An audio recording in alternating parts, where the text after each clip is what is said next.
بیل کی شامت آئی۔ پیارے دوستو، ایک قصبے کی مین بازار میں ایک چھوٹی اور پتلی لمبی گلی جیسی شیشے، چینی اور پتھر کے نازک نازک برتنوں کی ایک دکان تھی۔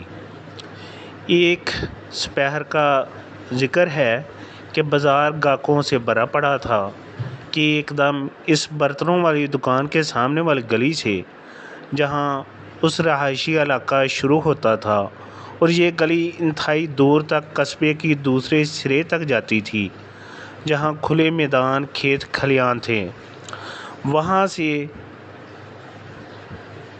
ایک موٹا تازہ بیل مٹر گشت کرتے گلی عبور کرتے ہی سامنے برتنوں والی دکان میں گھس چکا تھا، اور دکان چھوٹی، کم چوڑی اور برتنوں سے لدی ہونے کی وجہ سے بیل میاں اس طرح دنس چکے تھے کہ نہ تو وہ رخ موڑ کر اس میں سے نکل سکتا تھا، نہ اپنی سائیڈ تبدیل کر سکتا تھا۔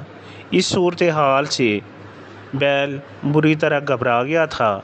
جیسے ہی اس نے ادھر ادھر ہلنا شروع کیا تو دکان میں سجائے نازک سے کانچ، چینی کے برتن گر کر ٹوٹنا شروع ہو گئے۔ دکان کا مالک باہر کھڑا اپنے نقصان پر رو رہا تھا۔ دکان کے آگے ایک ہجوم اکٹھا ہو چکا تھا۔ بیل کا مالک بھی اس کو ڈھونڈتا ڈھونڈتا وہاں پہ پہنچ گیا۔ بیل اپنے اوپر آئی مصیبت پر شدید گھبراہٹ میں جیسے سر ٹانگیں ہلاتا دکان کے مزید برتن ٹوٹتے جاتے۔ دوستو، ان دنوں چھوٹے علاقوں میں ریسکیو ادارے بھی موجود نہ تھے جو کسی طرح بیل کو باہر نکالتے۔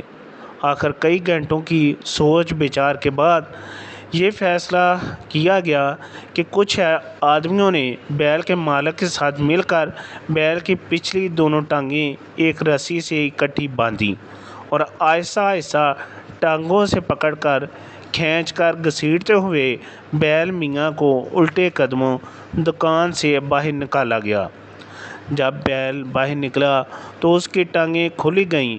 بچوں اور جوانوں نے بیل کے باہر نکلتے شور مچایا کہ بیل میاں نے شور سن کر دوڑ لگا دی۔ سیدھی گلی میں دوڑ لگا دی۔ اس کا مالک پیچھے پیچھے بھاگ رہا تھا اور میاں کھڑے سب لوگ بیچارے بیل میاں پر آنے والی شامت پر اب زور زور سے کہکے لگا رہے تھے۔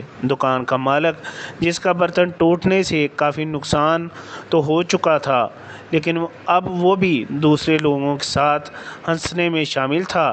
پھر دوستو، بڑے دن تک بازار میں، گھروں میں اس بیل کا ذکر ہوتا رہا۔ آخر اس کو سوجھی کیا جو وہ برتنوں والی دکان میں جا پہنچا۔ کیوں دوستو؟